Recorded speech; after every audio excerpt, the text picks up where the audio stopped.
There's a moment many people reach in their 20s or 30s that feels deeply confusing. You're working harder than ever. You're more responsible than you used to be. You're earning more than you did a few years ago, and yet your financial life doesn't feel lighter. It doesn't feel freer. It doesn't feel more stable. In fact, for many people, it feels tighter. Not because they're lazy, not because they made reckless decisions, but because something subtle has stopped working. And most people don't realize it until years later. A familiar American and European life. Let's talk about a very ordinary situation. You're a young professional in the US, the UK, or Europe. Maybe late 20s, maybe early 30s. You have a decent job. Nothing flashy, just respectable.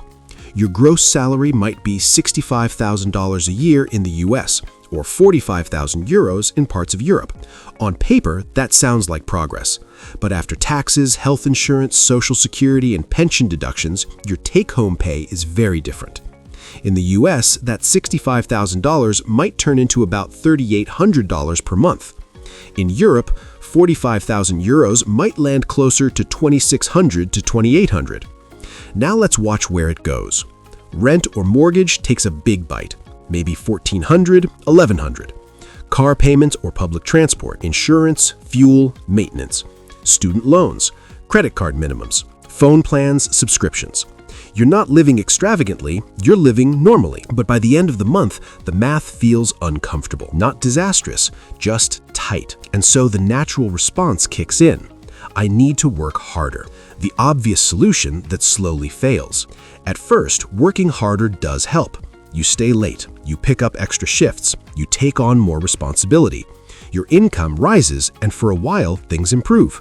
You breathe easier. You catch up on bills. You upgrade small things in your life. But then something strange happens. The improvement slows down. The stress doesn't go away. The pressure quietly returns, and eventually more effort stops creating more relief.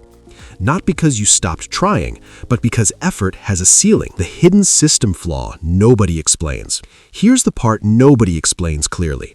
When your income comes almost entirely from time, your progress is capped by the number of hours you can sell. There are only so many evenings, so many weekends, so much energy.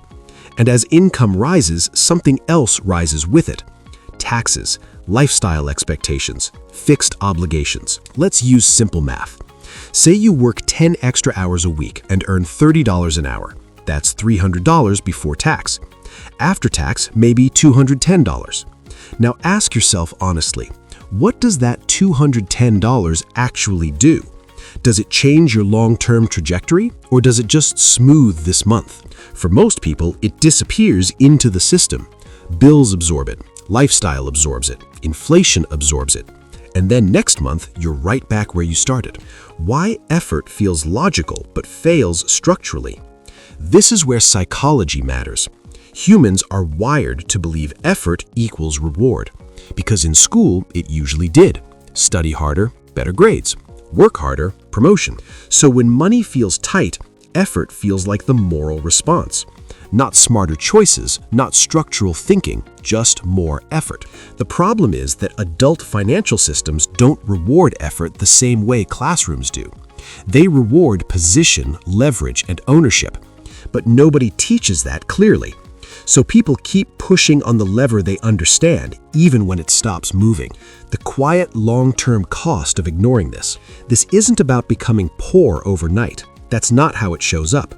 It shows up quietly. 5 years pass. You earned more money overall, but savings didn't compound meaningfully. Stress never truly left. Freedom never arrived. You didn't fail. You just stayed inside a system that trades time for survival instead of building margin. And the danger isn't collapse. The danger is stagnation. The shift most financially calm people make. Here's what financially intelligent people tend to do differently. Not smarter, not more disciplined, just clearer. They stop asking, how can I work harder? And start asking, how does effort stop being the main variable? They understand that effort is valuable, but only early. Later, effort must be directed, not increased. They focus on things that grow without proportional time input. Not fantasies, not shortcuts, but boring, slow leverage. income streams that don't reset every month, assets that keep working after effort ends. This doesn't make life instantly easier, but it changes the direction of the slope. A subtle but powerful mental reframe. Instead of thinking in months, they think in systems. Not how do I survive this year, but what grows quietly while I live. They don't escape work, they escape dependency on constant effort. And that's the difference most people never see because it doesn't look dramatic. It looks slow, calm, almost boring, but it works. Working harder isn't wrong, it's just incomplete. Effort is a tool, not a strategy. And once you understand that, the pressure eases. Not because your problems vanish, but because you stop blaming yourself for a structural limit. If this way of thinking brought you clarity, you'll probably enjoy the conversations on this channel. You can subscribe if you want to keep exploring money with calm logic instead of noise. Thanks for listening.